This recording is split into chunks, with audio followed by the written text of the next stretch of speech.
Hi there, Janine Lankowski, IFBB Pro, owner of Fantastic Physiques by Janine. Did question and answer. Wanted to thank each and every one of you for taking the time to put a question out there, because a lot of people, they want to ask something but they're not sure if they should ask it. Always feel free to ask a question. If I don't answer it in one video, I'll answer it in another video. I can't get to ask absolutely every question and answer every single one in one video, or else I'd be standing here all day. So I picked two this time around about clean eating and nutrition, and also one about organizing meals and food for a week of meal prep. So those were two questions that I picked for this topic for this week. So easy, eating clean, don't eat processed foods. Really be cautious and conscious of where you get your foods at. So what I'm saying is, you don't want to get your chicken that's pumped with water and hormones, because you're not going to feel good on it and you'll actually feel the difference on it. I feel that it's rubbery because it's been processed and mass fed to get the chickens to grow a lot faster. It's not a healthy way to get your chicken, and that causes a lot of health issues with a lot of people. Hormone problems, that kind of stuff, digestion, you name it, it comes from it, because the food is mass made. So you want to find fresh meat, fresh beef, chicken, turkey, your fish, wherever you can. You want to get as fresh as you possibly can. While being here in the United States, I go to Fresh Market and I get my chicken there because it's grain fed. The chicken breasts are amazing. And it's good quality food, and I get it at a discounted rate on a certain day. So awesome, bonus, gold star there. Same with my beef is from there. Also, I get my fish at a local fish market called Cox.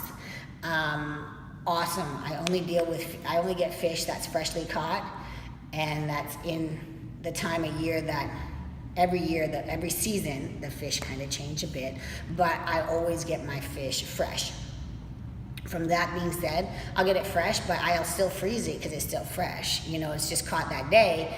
If I'm not eating it right away, I will freeze it and it's still fresh, because I know it hasn't had any chemicals or anything put in it, or it wasn't farm grown. Like tilapia is huge for being farm grown because everybody eats it and it's a ground feeder. I pick things like grouper, cod, any kind of whitefish, tuna, that kind of thing. You always want to get good quality food, and you'll always end up paying a little bit more for the good quality, which at the end of the day is better for you, because you don't need to eat as much as well, because you're getting good quality food. For that, vegetables, all my vegetables I get fresh. The odd time I will do frozen vegetables, which is not bad for you. I always mix my vegetables up. So asparagus, broccoli, green beans, spinach, kale, like the list is endless. So you always want to mix up your vegetables. You don't want to stick to the same kind of vegetables as well.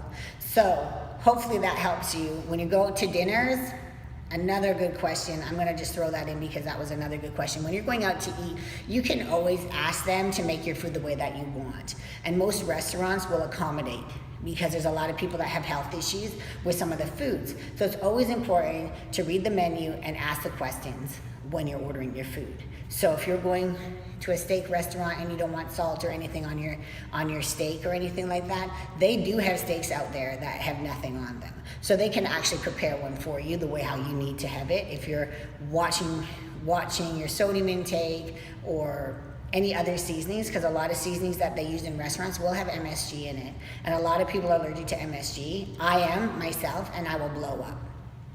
Like it's horrible. I will put like 10 pounds of water on from that meal, and I feel nasty. So you can always ask them if they have good clean meats behind, because they do. And I know certain restaurants up in Canada actually have one menu for people that say are high blood pressure, diabetics, all that kind of stuff. They have that special menu, and then they have the regular menu. So don't ever be fooled that you can't eat out because you're prepping for a show or you're watching everything that's going into your body. You can still go out and enjoy yourself and live life. It's just knowing how to order appropriately or exactly what you're needing at that time. Now, my next question is about organizing my meals for a week.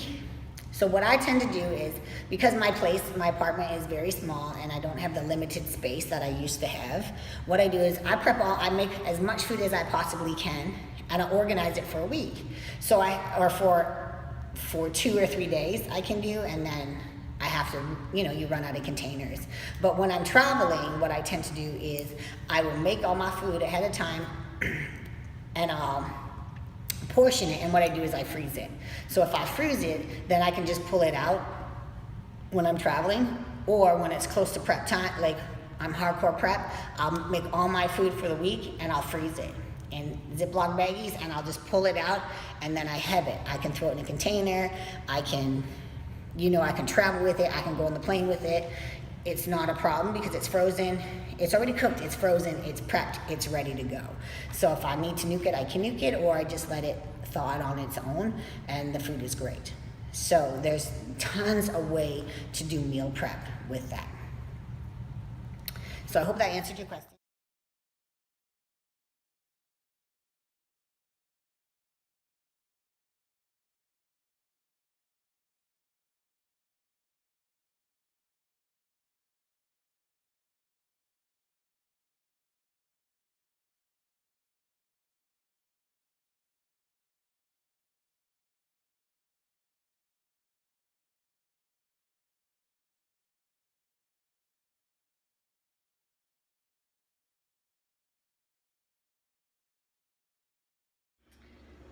Hi there, Janine Lankowski here.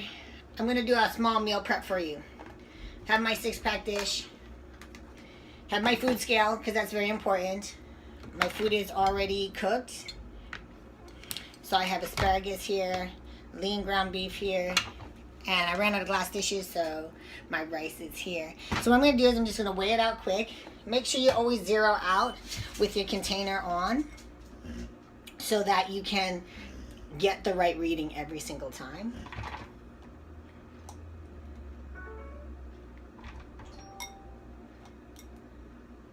So, and then of course my little man Cleveland here is wanting his little bit. And then we'll put my rice in. And today is a high carb day for me, as I'm prepping for shows. So again, doing things a lot differently. As I was injured and I had to switch things up because my body was wanting to hold on to absolutely everything while my body's healing, which happens. And now I'm going to put my asparagus in. Of course, I zeroed it out.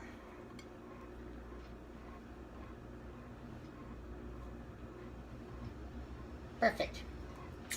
Alrighty, so everything's done. So my meal looks like this. A little full, put my lid on. I have a meal for before the gym, as I'm going to go to the gym and train legs. So my meal, train in an hour, because I don't, the same rule as swimming. If you eat food and then go right into the gym, your blood is going to your stomach to digest that food. It's a waste, so you want to make sure you have between 45 minutes and an hour before you hit the gym floor and train hard. And then I have my meal for after the gym as well. So I hope that helps you out. If you have any questions at all, please feel free to email me. Follow me on Facebook at Janine Lankowski IFBB Pro. On my Twitter account is IFBB_Janine. And Instagram, IFBB Pro _Lankowski J. I hope you had a great one, and there'll be more videos to come. Take care. Have a wonderful week.